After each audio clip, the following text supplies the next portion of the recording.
नमस्कार साथियों, स्वागत आपका अभिनंदन आप ही के YouTube चैनल पे। दोस्तों, स्क्रीन पर आप सिलेबस देख रहे हैं। ये आपने बहुत पहले भी देखा होगा, लेकिन मैं बहुत ही महत्वपूर्ण जानकारी दे रहा हूँ।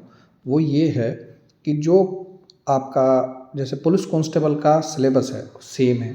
यही जो स्क्रीन पर आप देख रहे हैं, वही 20 नंबर की हिंदी है, 10 नंबर की रीजनिंग है, 40 नंबर का उत्तराखंड है।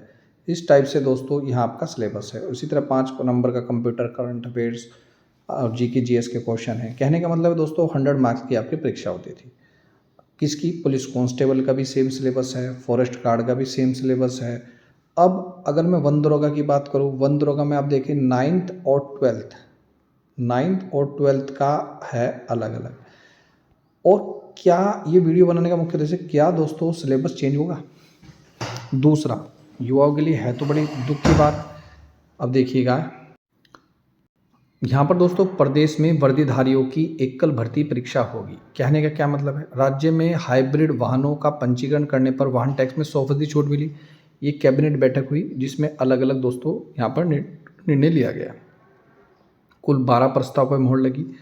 देखिए, चयन प्रक्रिया पर नियमावली पर मोहर। राज्य के आबकारी कौन कौन से हैं? आबकारी विभाग, पुलिस डिपार्टमेंट, वही जो मैं बोल रहा था, परिवहन विभाग में सिपाही की अब अलग अलग भर्ती नहीं होगी।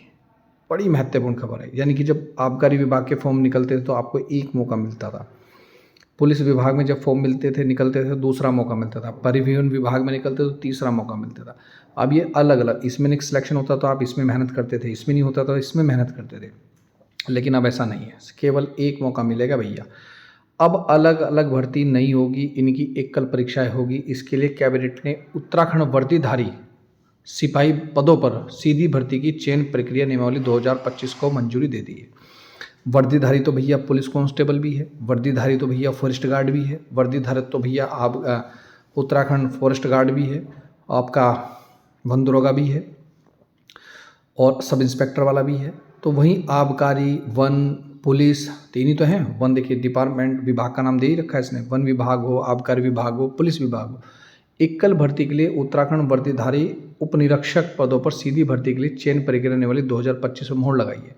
एकल परीक्षा के पढ़ने के बाद अभ्यर्थियों से विभागवार विकल्प मांगे जाएंगे। अब देखना होगा दोस्तों, क्या सिलेबस चेंज होगा या नहीं होगा। होगा तो किस तरीके से होगा। अभी इस पर कुछ ये नियमावली बनने दीजिए। चेंज तो हो गई, अब इसमें नियमावली जैसी आएगी सबसे पहले आपको A to Z ज्ञान यूट्यूब चैनल पर अपडेट कर दिया जाएगा। कई चीज़ें हैं जो अभी माइंड में हैं। यहाँ पर दोस्तों मैं एक और बात बताना चाहूँगा। अभी आपने वीडियो का फॉर्म भरा होगा, वीडियो के फॉर्म आए, उसमें VPDO के फॉर्म आए, उसमें समीक्षा अधिकारी के फॉर्म आए, उसमें पटवारी के फॉर्म आए, उसमें लेखपाल भर्ती के फॉर्म आए। उनको सबको क्लब किया गया। परीक्षा एक होगी, जिसकी जितने अच्छे मार्क्स होंगे उसके हिसाब से उसको रैंक वाइज क्या दे दी जाएगी, नौकरी दे दी जाएगी। भाई आपके अच्छे मार्क्स हैं तो आपको भाई समीक्षा अधिकारी, मतलब 4200-4600 ग्रेड पे। उससे कम मार्क्स हैं तो आपको VPDO। तो कहने का मतलब है दोस्तों, यहाँ पर अब एक परीक्षा होगी तो युवाओं को नुकसान तो हुआ ही है। देखिए, ये जो चीज़ है दोस्तों, मैं ऐसा मानता हूँ, ये मेरे खुद के विचार हैं, आप भी कमेंट करके साझा कीजिएगा। देखिए, अगर कुछ किसी विभाग में 3 पद आए, किसी विभाग में 4 पद आए, किसी में 10 पद आए, इन्हीं सबको अगर मैं इकट्ठा करके एक परीक्षा ले लूँ तो आप लोगों का फ़ायदा है। यस और नो? बिल्कुल फ़ायदा है। लेकिन खुद अकेले पुलिस डिपार्टमेंट में भैया 2000 पद पुलिस कांस्टेबल के आ रहे हैं, इधर आबकारी विभाग के आ रहे हैं, इधर अन्य विभाग के आ रहे हैं। अगर सबके टोटल मानने मान लो 4000 पद आए, 4000 पद में से अगर परीक्षा ली जाए तो केवल आपको एक मौका मिल रहा है।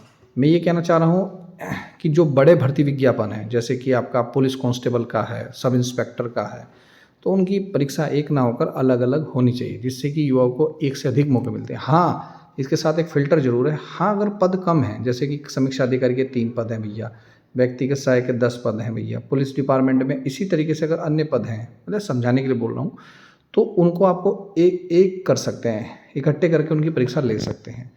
ठीक है। दूसरा, वेटिंग कीजिए, वेटिंग लगाएं। आप वेटिंग, मैं बहुत कम देखता हूँ वेटिंग लगनी चाहिए समय समय पर। साफ साफ ऐसे रिजल्ट आना चाहिए जैसे इधर सिलेक्टेड वालों का और इधर वेटिंग वालों का, सिलेक्टेड और वेटिंग में प्रथम स्थान पर जो हो, द्वितीय स्थान पर तीन हो, उसको वो एक सुनिश्चित कर सकता है कि मेरा सिलेक्शन होगा या नहीं होगा। फिर कितने लोगों ने ज्वाइनिंग दी, जितने ने नहीं दी उसके बाद वेटिंग लगनी चाहिए। क्यों दोस्तों, आप लोग मेरी बात से सहमत हो? वीडियो को शेयर करके ज़्यादा से ज़्यादा बताइए अब देखिए दोस्तों, ये तो नुकसान हो गया। वर्दीधारियों की भर्ती के लिए परीक्षा युवाओं के नहीं मिलेंगी। कुछ के लिए अच्छा है, कुछ कहेंगे नहीं सर अच्छा हुआ है। कुछ लोग मेरे हिसाब सहूलियत के हिसाब से विभाग डिपार्टमेंट अपनी सहूलियत देख रहा है, आयोग अपनी सहूलियत देख रहा है, पर विद्यार्थियों की सहूलियत नहीं देख रहा है।